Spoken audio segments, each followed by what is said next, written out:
Voilà, comme la semaine dernière, un café politique très attendu et j'accueille avec plaisir François Gravel, éditorialiste et responsable de contenu à l'Acadie Nouvelle. Bonjour François.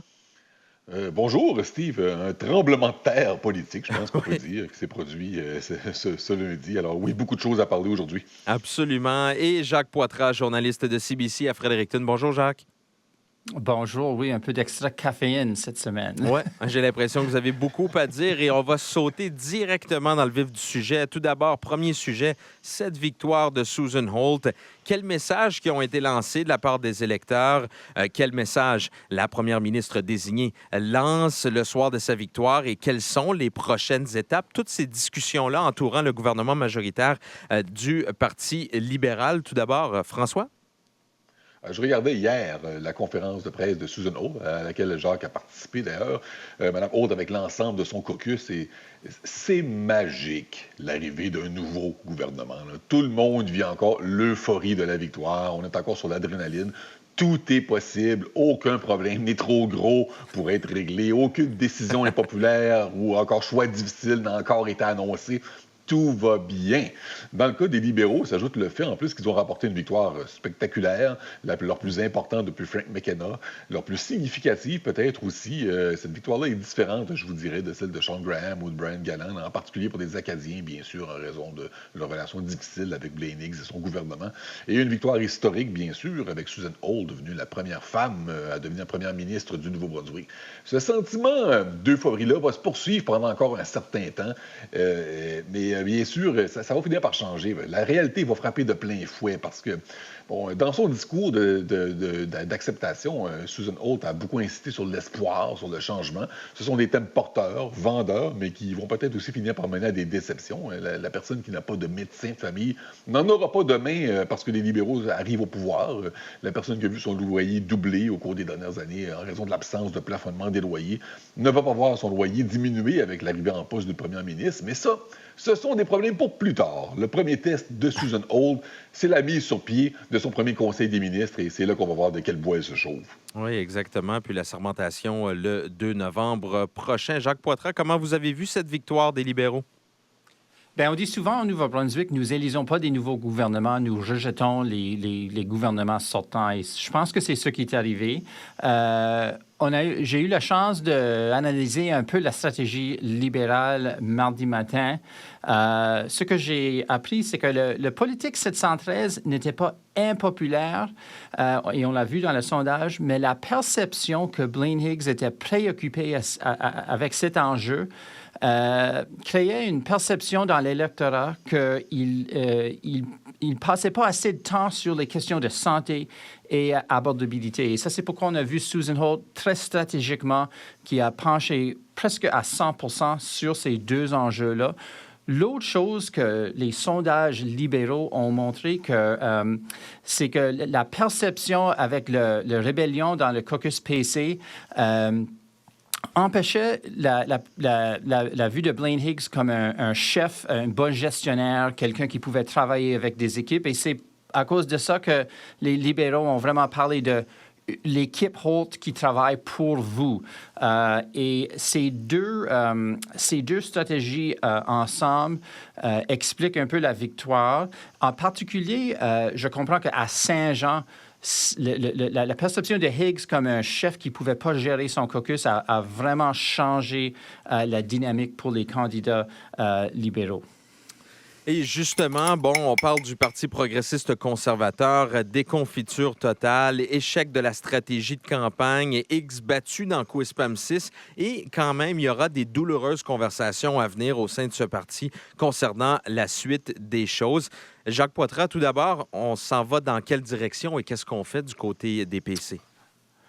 On va dans une vraie crise pour le Parti PC et il faut souligner, c'est pas le pire qu'on a vu pour le Parti PC. Je pense à 87, quand ils ont perdu tous leurs sièges, ou 91, où le Parti Core l'a déplacé comme l'opposition officielle.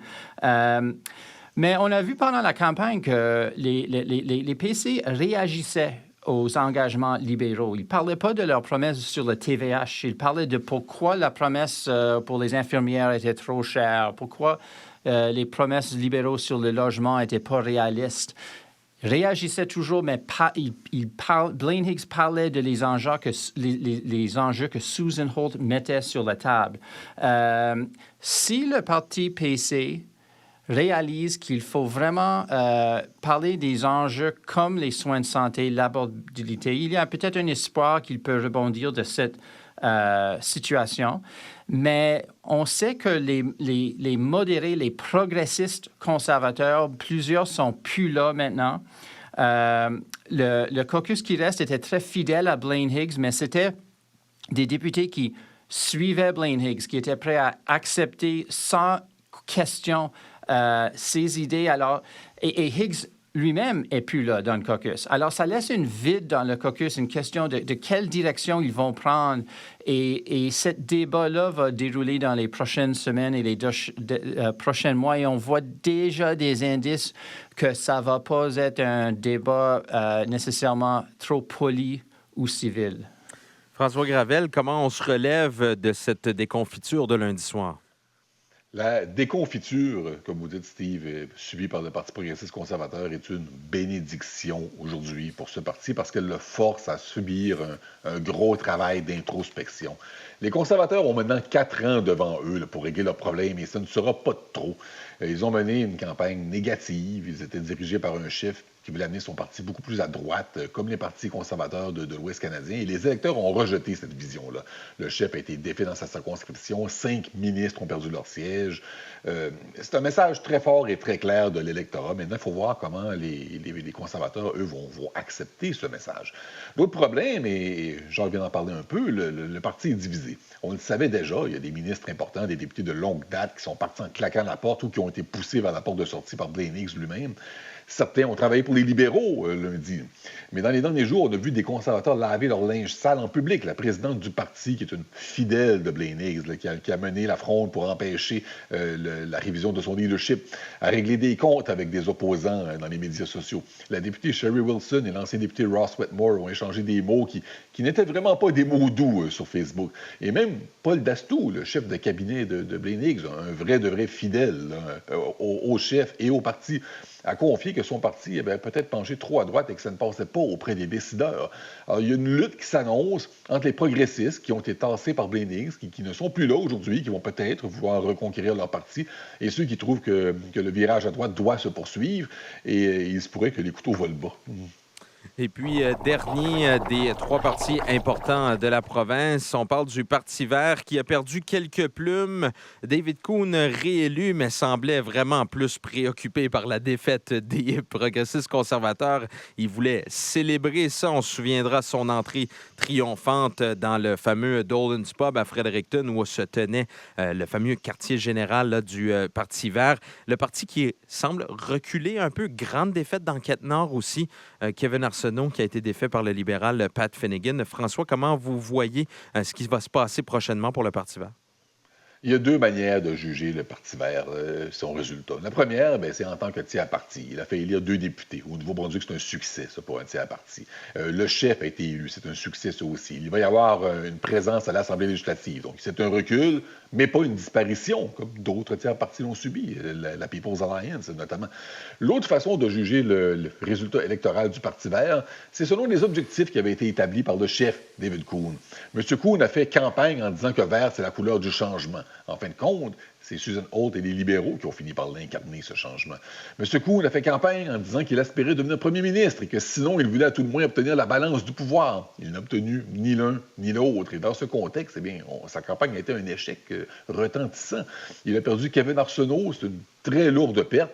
M. Arsenault a été vaincu parce que les libéraux avaient un très bon candidat, l'ancien ministre fédéral Pat Finnegan, mais aussi, il a été vaincu par Blaine Higgs, M. Arsenault, plus précisément par un très fort désir de la population dans sa circonscription de défaire le gouvernement conservateur, et ces gens-là ont jugé que c'était mieux d'y arriver en élisant un libéral. J'ai eu quelques échos pendant la campagne électorale, en particulier dans la région de Rogersville, d'électeurs qui disaient apprécier Kevin Arsenault, mais préféraient voter libéral pour assurer le changement de gouvernement. Le chef David Coon a mené une campagne à la David Coon, c'est-à-dire une campagne sérieuse, une campagne sans éclat, par contre. Et sans lui, le Parti vert ne serait pas là où il est présentement, là, du tout. Mais le chef et son parti ont démontré leurs limites le lundi soir. Oui, Serge Brideau qui nous disait sur nos ondes un petit peu plus tôt cette semaine, un vote pour les Verts. Les gens disaient que c'était un vote pour les progressistes conservateurs, presque. Jacques Poitras, votre analyse de la performance du Parti vert? Oui, si je ne me trompe pas, c'est la première fois au Nouveau-Brunswick qu'un tiers parti a retenu plus qu'un siège dans 3 élections de suite. Alors, c'est vraiment un triomphe pour le Parti vert. Les tiers partis ont toujours la difficulté à trouver une stabilité électorale. Mais la perte de Kevin Arsenault va être très difficile pour le parti. Et cette stratégie que François mentionne de parler de changement, on sait qu'à Kent-Nord, cette perte pour les Verts, une victoire pour les libéraux n'aurait pas changé, ne change pas la perte des PC. Ça ne change pas la réduction des sièges des PC. Alors, peut-être que ce n'était pas la meilleure stratégie ou message à Kent-Nord. Maintenant, on a 2 députés verts du sud de la province, anglophones, dans les circonscriptions où des universités sont situées. Alors, c'est un parti de gauche un peu plus ordinaire ou conventionnel.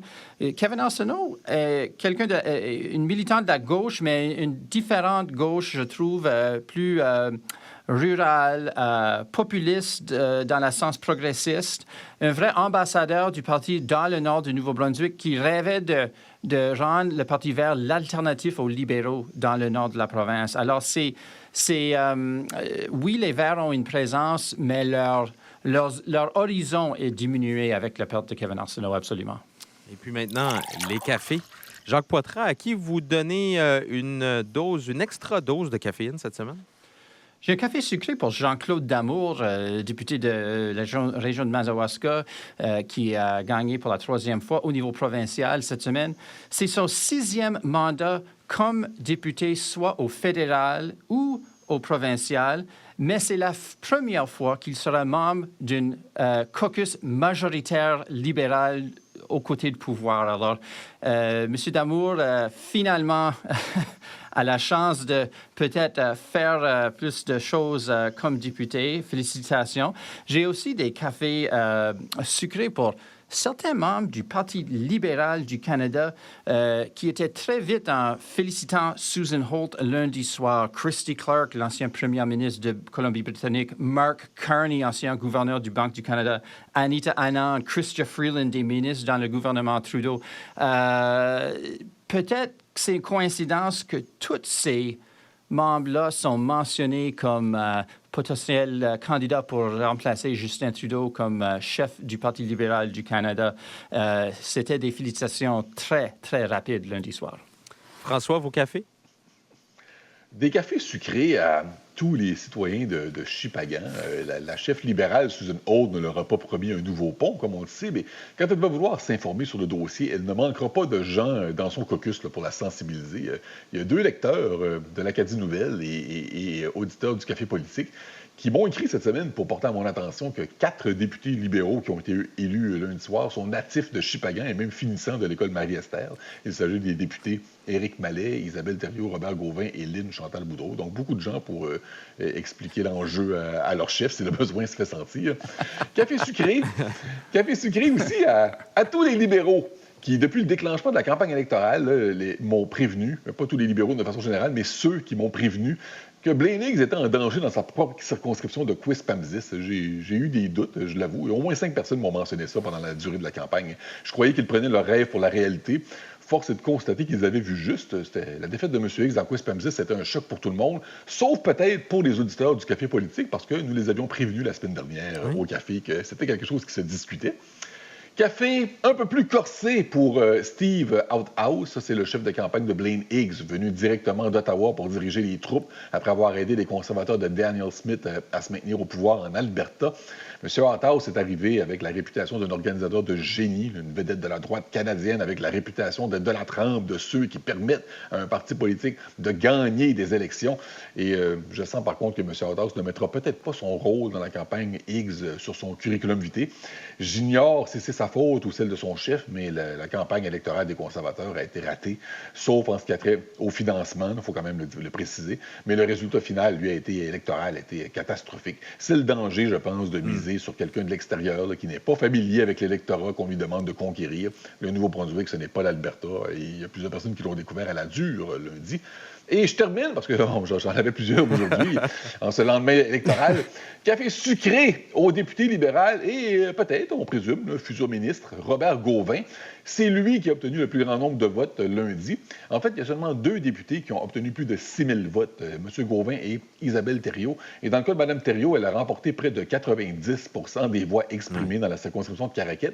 On s'était demandé, souvenez-vous, au début de la campagne, si le candidat conservateur dans Caraquet, Jean-Paul Lanting, pouvait être qualifié de candidat poteau. Les électeurs ont tranché la question lundi, je pense.